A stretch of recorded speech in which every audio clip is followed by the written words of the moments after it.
ಸರ್ವ ಕರುನಾಡಿಗೆ ನಮಸ್ಕಾರ. ನಾನು ನಿಮ್ಮ DGK ಸರ್, ಅಕ್ಕಲಕೋಟ್, ಸೊಲ್ಲಾಪುರ ಜಿಲ್ಲೆ.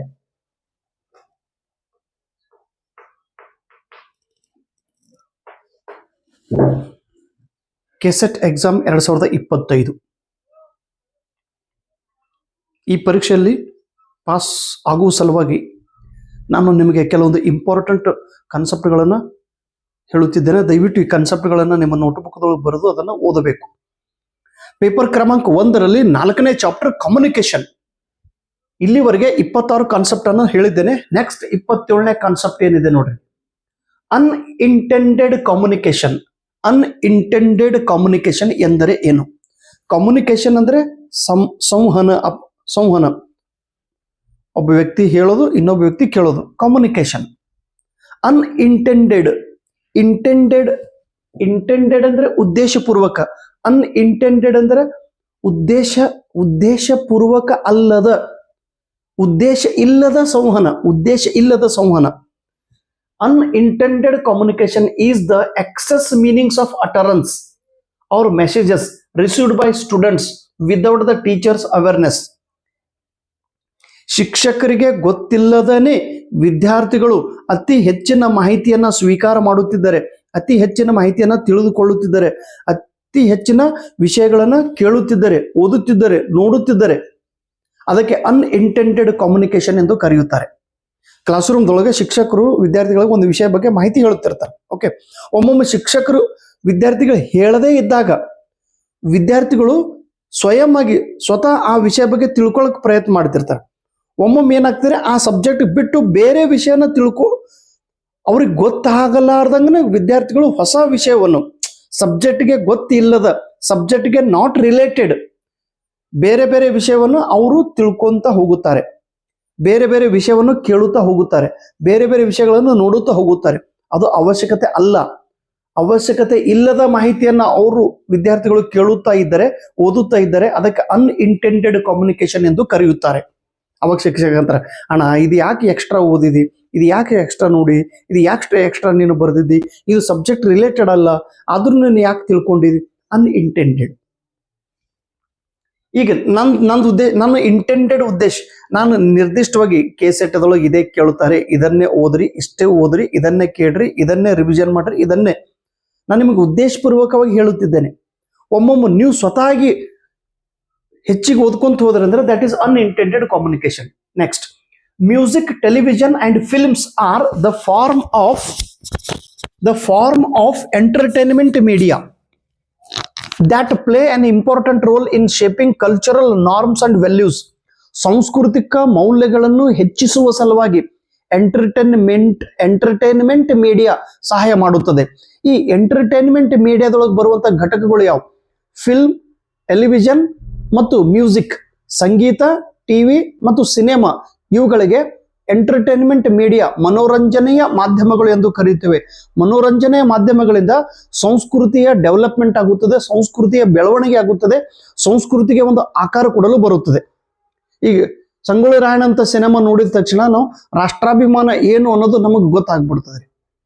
ಅಥವಾ ಒಂದು ಅರಳುವ ಹೂಗಳೇ ಇಂಥ ಹಾಡುಗಳನ್ನು ಕೇಳಿದಾಗ ಒಂದು ಆತ್ಮವಿಶ್ವಾಸ ಹೆಚ್ಚುತ್ತದೆ. ನೋಡ್ರಿ, ಒಂದೊಂದು ಹಾಡದಿಂದ, ಒಂದೊಂದು ಸಿನಿಮಾದಿಂದ, ಒಂದೊಂದು ಟಿವಿ ಪ್ರೋಗ್ರಾಮ್ಗಳಿಂದ ನಮಗೆ ಸಂಸ್ಕೃತಿಯನ್ನ ಡೆವಲಪ್ಮೆಂಟ್ ಮಾಡುವ ಸಲುವಾಗಿ ಸಹಾಯ ಮಾಡುತ್ತವೆ.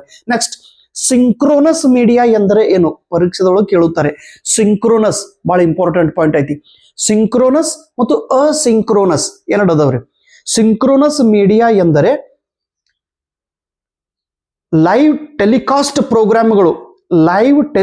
ಪ್ರೋಗ್ರಾಮ್ಗಳನ್ನು ಪ್ರಸಾರ ಮಾಡುತ್ತಿದ್ದರೆ ಅವುಗಳಿಗೆ ಸಿಂಕ್ರೋನಸ್ ಮೀಡಿಯಾ ಎಂದು ಕರೆಯುತ್ತಾರೆ. ಈ ಕ್ರಿಕೆಟ್ ಮ್ಯಾಚ್ ಸ್ಟಾರ್ಟ್ ಆಗ್ಯದ್ರಿ. ಕ್ರಿಕೆಟ್ ಮ್ಯಾಚ್ ಅನ್ನ ನಾವು ಇಲ್ಲೇ ಕುಳಿತಲ್ಲೇ ಡುಬೈದೊಳಗೆ ನಡೆದಿದ್ದ ಮ್ಯಾಚ್ ಅನ್ನ ನೋಡಿದೀವಿ. ಲೈವ್ ಪ್ರೋಗ್ರಾಮ್ಗಳನ್ನ ನೋಡುತ್ತಿದ್ದರೆ ಆ ಲೈವ್ ಪ್ರೋಗ್ರಾಮ್ಗಳನ್ನ ಟೆಲಿಕಾಸ್ಟ್ ಮಾಡುವಂತ ಮೀಡಿಯಾಗಳಿಗೆ ಸಿಂಕ್ರೋನಸ್ ಮೀಡಿಯಾ ಎಂದು ಕರೆಯುತ್ತಾರೆ.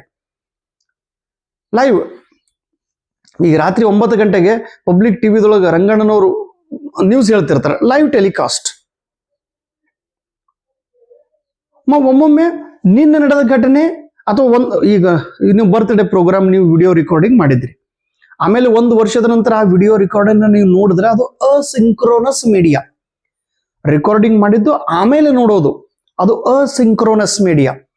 ಸಿಂಕ್ರೋನಸ್ ಟೆಲಿಕಾಸ್ಟ್, ಲೈವ್ ಟೆಲಿಕಾಸ್ಟ್ ನೆನಪಿಡ್ರಿ. Proper encoding is not barrier to effective communication. ಪರಿಣಾಮಕಾರಕ ಸಂಪ್ರೇಷಣೆ ಏನ್ ಚೆನ್ನಾಗಿ ಮಾತಾಡ್ತಾರ್ರಿ. ಪರಿಣಾಮಕಾರಕ ಅವರ ಮಾತಿನ ಕೌಶಲ್ಯ ಐತಿ ನೋಡ್ರಿ. ಇನ್ನು ಪರಿಣಾಮಕಾರಕ ಮಾತಿನ ಕೌಶಲ್ಯದೊಳಗೆ ಅಡೆತಡೆಗಳು ಉಂಟಾಗುತ್ತವೆ. ಒಂದು ವೇಳೆ ನಾವು ಪ್ರಾಪರ್ ಎನ್ಕೋಡಿಂಗ್ ಮಾಡುತ್ತಿದ್ದರೆ, ಪ್ರಾಪರ್ ಎನ್ಕೋಡಿಂಗ್ ಅಂದ್ರೆ ಮಾತನಾಡುವಂತ ವ್ಯಕ್ತಿ ತನ್ನ ವಿಷಯಕ್ಕೆ ಸಂಬಂಧಿಸಿದ ತನ್ನ ಮಾಹಿತಿಯನ್ನ ಸಿಂಬಾಲದಲ್ಲಿ ಬದಲಾವಣೆ ಮಾಡೋದು, ತನ್ನ ವಿಷಯವನ್ನ ಒಂದು ಚಿಹ್ನದಲ್ಲಿ ಬದಲಾವಣೆ ಮಾಡೋದು, ತನ್ನ ಮಾಹಿತಿಯನ್ನ ಇನ್ನೊಂದು ಕೋಡ್ ಲ್ಯಾಂಗ್ವೇಜ್ ಕನ್ವರ್ಟ್ ಮಾಡೋದು, ಅದಕ್ಕೆ ಎನ್ ಕೋಡಿಂಗ್ ಎಂದು ಕರೆಯುತ್ತೇವೆ. ಕರೆಕ್ಟ್ ಆಗಿ ವ್ಯವಸ್ಥಿತವಾಗಿ ಎನ್ ಕೋಡಿಂಗ್ ಮಾಡುತ್ತಿದ್ದರೆ ಅದು ಪರಿಣಾಮಕಾರಕ ಬೋಧನೆಯಾಗುತ್ತದೆ. ಆದರೆ ಪ್ರಾಪರ್ ಎನ್ ಕೋಡಿಂಗ್ ಮಾಡುವುದರಿಂದ ಇದು ಪರಿಣಾಮಕಾರಕ ಬೋಧನೆಯ ಅಥವಾ ಸಂಪ್ರೇಷಣದ ಅಥವಾ ಸಂವಹನದ ಅಡೆತಡೆ ಅಲ್ಲ. ನೆನಪಿಡ್ರ ಕರೆಕ್ಟ್ ಆಗಿ. ಬ್ಯಾರಿಯರ್ಸ್ ಟು ಇಫೆಕ್ಟಿವ್ ಕಮ್ಯುನಿಕೇಶನ್, ಪರಿಣಾಮಕಾರಕ ಸಂವಹನದ ಅಡೆತಡೆಗಳು ಯಾವುವು, ಏನೇನು ಪ್ರಾಬ್ಲಮ್ಸ್? ಈಗ ಸಪೋಸ್ ಬೈಪಾಸಿಂಗ್ ವಿಷಯವನ್ನು ಹೇಳುವಾಗ ವಿಷಯಕ್ಕೆ ಬಿಟ್ಟು ನಾವು ಬೈಪಾಸ್ ಬೇರೆನೆ ಅದು ಹೊರಗಿಂದ ವಿಷಯ ಹೇಳ್ಕೊಂಡು ಬಿಡ್ತೀವಿ. ಸಬ್ಜೆಕ್ಟ್ ಹೇಳೋದು ಬಿಟ್ಟು ಬೇರೆ ಬೈಪಾಸ್ ವಿಷಯವನ್ನು ಹೇಳಿದರೆ ವಿಷಯ ಕರೆಕ್ಟ್ ಆಗಿ ಅರ್ಥ ಆಗುವುದಿಲ್ಲ, ಹೀಗಾಗಿ ಅಡೆತಡೆ ನಿರ್ಮಾಣವಾಗುತ್ತದೆ. ಫ್ರೇಮ್ ಆಫ್ ರೆಫರೆನ್ಸ್, ವಿಷಯವನ್ನು ಹೇಳುವಾಗ ಆ ವಿಷಯಕ್ಕೆ ಸಂಬಂಧ ಇಲ್ಲದೆ ಬೇರೆ ಯಾವುದೋ ಒಂದು ರೆಫರೆನ್ಸ್ ಆಗಿ ಹೇಳೋದು, ಮತ್ತೆ ಇದೊಂದು ರೆಫರೆನ್ಸ್ ಆಗಿ ಹೇಳೋದು, ಅದೊಂದು ರೆಫರೆನ್ಸ್ ಆಗಿ ಹೇಳೋದು, ಇದೊಂದು ರೆಫರೆನ್ಸ್. ಅವಂತನ ವಿದ್ಯಾರ್ಥಿಗಳು, ಸರ್ ವಿಷಯ ಏನ್ ಹೇಳಗತ್ರಿ, ನೀವು ಉದಾಹರಣೆಗಳು ಯಾವ್ಯಾವ ಹೇಳಗತ್ರಿ, ಬೇರೆ ಬೇರೆ ಉದಾಹರಣೆ ಹೇಳುವುದರಿಂದ ನಮ್ಗೆ ಅರ್ಥ ಆಗ್ತಾ ಇಲ್ರಿ, ಸಬ್ಜೆಕ್ಟ್ ರಿಲೇಟೆಡ್ ಹೇಳ್ರಿ, ಸಬ್ಜೆಕ್ಟ್ ಟು ದಿ ಪಾಯಿಂಟ್ ಮೇಲೆ ಫೋಕಸ್ ಮಾಡ್ರಿ. ಸಬ್ಜೆಕ್ಟ್ಗೆ ಸಂಬಂಧ ಇಲ್ಲದ ಉದಾಹರಣೆಗಳನ್ನು ಹೇಳಿದಾಗ ಅಡೆತಡೆ ಉಂಟಾಗುತ್ತದೆ. ಫಿಸಿಕಲ್ ಇಂಟರ್ಫೆರೆನ್ಸ್ ಅಂದ್ರೆ ಅದರೊಳಗೆ ಉದ್ದೇಶಪೂರ್ವಕವಾಗಿ ಅಡೆತಡೆ ನಿರ್ಮಾಣ ಮಾಡೋದು. ಈಗ ನಾನು ನಿಮಗೆ ಮಾಹಿತಿಯನ್ನು ಹೇಳುವಾಗ, ಓಕೆ, ಫಿಸಿಕಲ್ ಬ್ಯಾರಿಯರ್ಸ್, ಮೊಬೈಲ್ ಖರಾಬ್ ಆಯ್ತು, ಅಥವಾ ಇದು ನನ್ನ ಆಡಿಯೋ ರೆಕಾರ್ಡಿಂಗ್ ಬಂದ್ಬಿತ್ತು, ಅಥವಾ ಏನಾದರೂ ಜೋರಾಗಿ ಸಪ್ಪಳ ಬಂತು, ಇವೆಲ್ಲ ಫಿಸಿಕಲ್ ಬ್ಯಾರಿಯರ್, ಫಿಸಿಕಲ್ ಅಡೆತಡೆಗಳು. ಇದು ಬಂದರೆ ಪರಿಣಾಮಕಾರಕ ಬೋಧನೆ ಆಗುವುದಿಲ್ಲ. ಸೈಕಲಾಜಿಕಲ್ ಇಂಟರ್ಫೆರೆನ್ಸ್, ಮಾಹಿತಿ ಹೇಳುವಾಗನೇ ನನ್ನ ಮನಸ್ಸು ಬದಲಾವಣೆಯಿಂದ ಮಾನಸಿಕವಾಗಿ ನಾನು ಕುಗ್ಗಿದೆ, ಮಾನಸಿಕವಾಗಿ ನಂಗೆ ಟೆನ್ಷನ್ ಆಗಿತ್ತು, ಆ ಟೈಮ್ದೊಳಗೆ ನನ್ನ ವಿಷಯ ಜ್ಞಾನ ವ್ಯವಸ್ಥಿತವಾಗಿ ಮುಟ್ಟುವುದಿಲ್ಲ. ಯಾಕಂದ್ರೆ ಏನೋ ಮನೆಯಿಂದ ಟೆನ್ಷನ್ ತಗೊಂಡು ನಾನು ಪಾಠ ಮಾಡುವಾಗ ಅದು ಟೋನ್ ಬದಲಾವಣೆ ಆಗುತ್ತದೆ, ಉದಾಹರಣೆಗಳ ಬದಲಾವಣೆ ಆಗುತ್ತದೆ, ಹೇಳುವ ಮನಸ್ಥಿತಿ ಸರಿಯಾಗಿರುವುದಿಲ್ಲ, ಹೀಗಾಗಿ ವಿಷಯ ಜ್ಞಾನ ವಿದ್ಯಾರ್ಥಿಗಳಿಗೆ ಸರಿಯಾಗಿ ಮುಟ್ಟುವುದಿಲ್ಲ. ಎಮೋಷನಲ್ ಇಂಟರ್ಫೆರೆನ್ಸ್, ಹೇಳುವಾಗನೇ ಜೋರಾಗಿ ಅಳ್ಳಕ್ಕೆ ಸ್ಟಾರ್ಟ್ ಮಾಡಿದೆ, ನಾನು ಜೋರಾಗಿ ಚಿಕ್ಕಾಪಟ್ಟೆ ಹುಚ್ಚರಂಗ ನಗುಲಕ್ಕೆ ಸ್ಟಾರ್ಟ್ ಮಾಡಿದೆ. ನೋಡ್ರಿ, ನಗು, ದುಃಖ, ಕಾಮಿಡಿ, ಭಾವನಾತ್ಮಕ ಹೆಚ್ಚಿನ ಭಾವನೆಗಳನ್ನು ನಾನು ಮಾತನಾಡುವಾಗ, ವಿಷಯ ಪ್ರಸ್ತಾಪನೆ ಮಾಡುವಾಗ ಹೇಳಿದರೆ, ಉಪಯೋಗ ಮಾಡಿದರೆ ಅದು ಅಡೆತಡೆ ಉಂಟು ಮಾಡುತ್ತದೆ. ನೆಕ್ಸ್ಟ್, ಕಲ್ಚರಲ್ ಡಿಫರೆನ್ಸ್, ಹೇಳುವ ವ್ಯಕ್ತಿ ಮತ್ತು ಕೇಳುವ ವ್ಯಕ್ತಿಯ ಸಂಸ್ಕೃತಿ ಒಂದಾಗಿದ್ದರೆ ಮಾತ್ರ ಪರಿಣಾಮಕಾರಕ ಬೋಧನೆ ಆಗುತ್ತದೆ.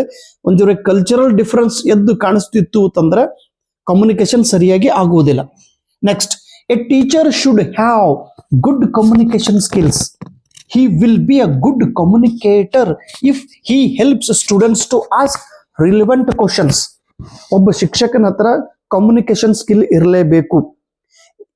ಈಗ ಯಾವ ಶಿಕ್ಷಕನ ಹತ್ರ ಕಮ್ಯುನಿಕೇಶನ್ ಸ್ಕಿಲ್ ಇದೆ ಎಂದು ನಾವು ತಿಳಿದುಕೊಳ್ಳುತ್ತೇವೆ, ಯಾವ ಶಿಕ್ಷಕನು ವಿದ್ಯಾರ್ಥಿಗಳಿಗೆ ಸಬ್ಜೆಕ್ಟ್ ರಿಲೇಟೆಡ್ ರಿಲೆವೆಂಟ್ ಕ್ವಶನ್ಸ್ ಗಳನ್ನ ಕೇಳಲು ಸಹಾಯ ಮಾಡುತ್ತಾನೆ. If he helps the student to ask relevant questions. ವಿದ್ಯಾರ್ಥಿಗಳು ವಿಷಯಕ್ಕೆ ಸಂಬಂಧಿಸಿದ ಪ್ರಶ್ನೆಗಳನ್ನು ಕೇಳಬೇಕು. ಅದರ ಸಲುವಾಗಿ ಶಿಕ್ಷಕನು ಆ ವಿದ್ಯಾರ್ಥಿಗಳಿಗೆ ಸಹಾಯ ಮಾಡಬೇಕು.